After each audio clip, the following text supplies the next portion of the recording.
Bonjour à tous, j'espère que vous allez bien. Alors nous sommes aujourd'hui mercredi 18 janvier 2023. J'allais dire 22, non 23. Donc j'espère que vous allez tous bien. Vous voyez qu'un petit peu au niveau de l'actualité, il y a quand même pas mal de choses qui bougent à tous les niveaux, hein, que ce soit en national, en international, etc. Et donc là, j'ai voulu me pencher sur la question de Joe le bidon et ses petits papiers.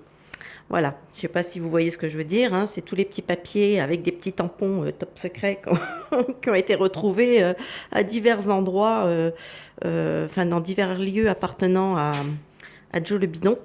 Et donc, voilà, donc ça le met un petit peu dans la mouise, puisqu'en fait, il n'y a pas si longtemps que ça, on avait eu le cas de Trump, je ne sais pas si vous vous souvenez, hein, avec qu'on appelle ça, quand il y avait eu la descente du FBI à Mar-a-Lago qui avait retrouvé des documents qui avaient été, a priori, hein, puisque apparemment, d'après ce que j'ai compris au niveau des États-Unis, quand un président sort des documents de la Maison-Blanche, les documents se retrouvent déclassifiés. Donc, mais il y a seul le président apparemment a ce pouvoir, hein, c'est-à-dire de déclassifier les documents comme bon lui semble. Là, en l'occurrence, les documents qui ont été retrouvés, ils datent de l'époque où Joe le bidon n'était que vice-président, donc il n'avait pas le pouvoir de le faire. Et donc c'est assez ennuyeux pour lui, hein, parce que vu tout le pataquès qui a été fait par rapport à Trump, là, vous imaginez que ça met Joe le bidon dans une situation un petit peu délicate, on va dire.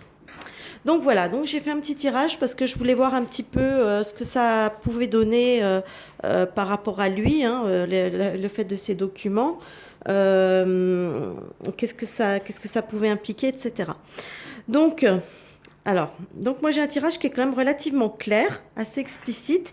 Ici j'ai le diable. Alors excusez-moi, mais il y a une lumière qui est pas terrible parce que j'ai le soleil en pleine face. Donc ça fait une lumière un peu jaunasse, c'est pas super agréable. Et puis en plus, j'ai les chats qui font des bêtises. Bon, alors, j'ai donc le diable et j'ai le jugement. Donc là, effectivement, j'ai comme l'impression, quelque part, que c'est un petit peu téléguidé tout ça. Hein, le jugement, hein, c'est des nouvelles, c'est des annonces, ça peut être, oui, enfin, c'est des choses qui se révèlent, c'est plein de choses comme ça.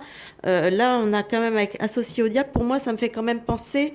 Ça me dit que c'est pas quelque chose qui s'est fait comme ça. J'ai l'impression que voilà, derrière, il y a une action entre guillemets, on pourrait dire malveillante à l'endroit de Joe le bidon. Voilà. Donc déjà pour poser un petit peu le truc. Donc déjà voilà, ça s'est pas fait comme ça par oh tiens on est tombé sur des papiers. Non non, il y a voilà, c'est quelque chose qui était un petit peu, on pourrait parler de coup monté si vous préférez. Ici, j'ai donc la papesse et la maison Dieu. Donc effectivement, nous avons ici des documents secrets, hein, puisque la papesse, c'est avec son livre des secrets, là. Et là, avec la maison Dieu, quelque chose me dit quand même que ces documents, ça peut avoir une importance, hein, ça peut être un petit peu explosif. C'est quand même des documents, c'est pas n'importe quoi. Hein, voilà, c'est quelque chose qui peut amener une sorte de chaos quand même. Hein. Ça peut être très voilà. Donc on est dans une situation qui est quand même avec ces révélations, il y a quelque chose de très chaotique, hein, qui du coup c'est pas anodin. Ici on a la tempérance et le pendu. Alors là, avec la tempérance et le pendu, effectivement, là, on peut avoir une communication. La tempérance, pour moi, ça représente aussi la communication. Et le pendu, ça peut nous parler de blocage. Alors, on peut avoir une situation un petit peu bloquée, quelque part. Ça peut déboucher, effectivement, sur, oui, sur, on pourrait dire, une situation que ça communique mal, ça bloque la communication. On le voit d'ailleurs je crois que c'est dans les médias, ils essayent un petit peu de minimiser la situation, hein, comme si c'est cette histoire qui est vraiment similaire à celle de Trump, comme quoi, voilà, Trump c'était super grave, alors attention, oh là là, grave, grave, grave. Par contre, Joe le bidon, ouais, mais non, vous comprenez, c'est pas si grave, etc. Vous voyez, donc, et là, voilà, on essaye un petit peu, j'ai l'impression qu'on essaye quand même un petit peu de bloquer le truc au niveau des médias, de voilà, de faire passer la pilule comme si c'était pas quelque chose de très grave, en gros. Alors qu'en fait, derrière, et ça peut être vraiment très grave parce que ces documents, il faut savoir qu'ils sont dans des lieux qui sont pas du tout protégés. Et je ne voudrais pas faire du conspirationnisme, mais en même temps, on sait très bien que, hein, quand on sait très bien qu'en politique, en géopolitique, etc., il n'y a rien de. Je veux dire, c'est pas toujours très sain. Les choses qui se passent sont pas toujours très saines, et ça peut être une façon. C'est une extrapolation, attention, hein, je vous le dis, hein, j'extrapole un peu. Mais je veux dire, on peut très bien mettre des documents dans certains endroits, puis après que certaines puissances étrangères viennent prendre un petit peu ou s'informer, prendre des copies des documents, puis après dire, ah ben non, moi j'étais pas au courant, vous voyez. Donc voilà, c'est peut-être une façon de mettre à disposition des documents importants, on va dire, hein, tout en se la jouant cool. Donc voilà, donc là il y a un espèce de, pour moi ça me dit la tempérance et le pendu, qu'on essaye un petit peu de bloquer un petit peu l'affaire au niveau des médias, etc. Donc voilà, il y a une tentative, je pense, à ce niveau-là. Par contre là on aboutit avec l'arcane sans nom et le pape. Alors pour moi ça veut dire, je l'interprète de cette façon, c'est comme ça que je le ressens. J'ai l'impression que ça peut nous conduire à ce qu'on appelle un impeachment. Hein, vous avez noté mon super accent anglais au passage. Donc ça peut amener peut-être au niveau du Congrès, comme ils avaient fait à l'époque avec Trump à plusieurs reprises. C'était au niveau, oui, c'est ça, au niveau du Congrès. Et maintenant, il est tenu par les Républicains, donc d'autant plus qu'ils risquent de ne pas laisser passer la situation. Donc effectivement, il peut y avoir effectivement un impeachment qui peut être demandé suite à... Puisque là, on nous indique quand même une fin. Et ici, d'ailleurs, avec le battleur et la roue de fortune, là, on nous parle de quelque chose. Hein. Vous voyez, on passe à autre chose. Hein. On passe à autre chose. En gros, c'est ça. On redémarre autre chose. Donc, est-ce qu'on démarre avec un autre gouvernement, un autre président théoriquement, si Biden était empêché, en français, on va parler français, était empêché. Théoriquement, la deuxième, celle qui devient normalement présidente, c'est Kamala. Bon, apparemment, mais le problème, c'est que Kamala, elle n'est pas du tout appréciée aux États-Unis. Donc, je ne sais pas ce que ça peut donner.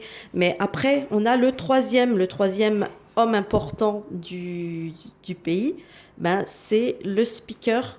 Et donc le speaker, comment il s'appelle déjà celui-là, McCarthy, Kevin, je crois son prénom, il me semble que c'est Kevin son prénom. Mais voilà, de son nom, c'est McCarthy, ça j'en suis sûre. Donc théoriquement, voilà, si Kamala ne pouvait pas prendre la relève, logiquement, on va dire logiquement, ce serait le speaker, donc McCarthy, qui deviendrait président des États-Unis. Voilà, le temps de réorganiser des nouvelles élections, hein, puisque normalement c'est qu'un poste qui est transitoire normalement, hein, le temps d'organiser des nouvelles élections, etc. Donc moi j'ai comme l'impression, je ne sais pas quand est-ce que ça pourrait se produire, hein, mais en tout cas j'ai l'impression que cette affaire est très loin d'être anodine. Cette affaire peut amener la chute, mais je pense que cette chute, elle est voulue par certaines personnes. Il y a le côté, quelque chose qui a été manipulé, voilà. Donc il y a vraiment, c'est pas arrivé par hasard. Hein, il n'y a pas de hasard dans tout ça. Voilà. Donc pour moi, je pense que d'après ce tirage, d'après ce que j'en comprends, d'après ce que je ressens, cette affaire peut conduire à la destitution de Joe le Bidon. Et donc, voilà. Et puis après, on verra, puisqu'on nous dit qu'on repart sur quelque chose de nouveau. Voilà. Écoutez, j'espère que ce petit tirage vous aura plu. Là, tout de suite, je vous le dis de suite, hein, je ne vais pas m'amuser à faire des tirages sur les retraites et compagnie, parce que bon, pour moi, c'est sans intérêt. Sans intérêt dans le sens où, de toute façon, ils peuvent bien faire ce qu'ils veulent. Le jour où on dégagera tous ces imposteurs, puisqu'on peut parler d'imposteurs, il suffira qu'on revienne en arrière, hein, qu'on remette les choses telles qu'on les voulait et puis telles qu'elles étaient éventuellement. Et donc, bon, de toute façon, là, on se doute bien qu'il va la faire passer, ça, puisqu'il n'a pas le choix. L'Europe lui met un petit peu le couteau sous la gorge, et que de toute façon, tant qu'on ne quittera pas l'Union européenne, eh ben, on sera toujours tributaire de ce qu'elle nous impose. On n'a aucune souveraineté dans ce pays. Voilà. Bon, bah écoutez, moi j'espère que cette petite vidéo vous aura plu. N'hésitez pas à mettre des pouces, hein, c'est important. Je suis un petit peu chiante avec ça, mais bon, les pouces, des commentaires, tout ça, parce que ça, c'est pour l'algorithme, c'est important. Et en attendant, moi je vous souhaite une bonne fin de journée et je vous dis à plus tard pour une nouvelle vidéo. Bye bye!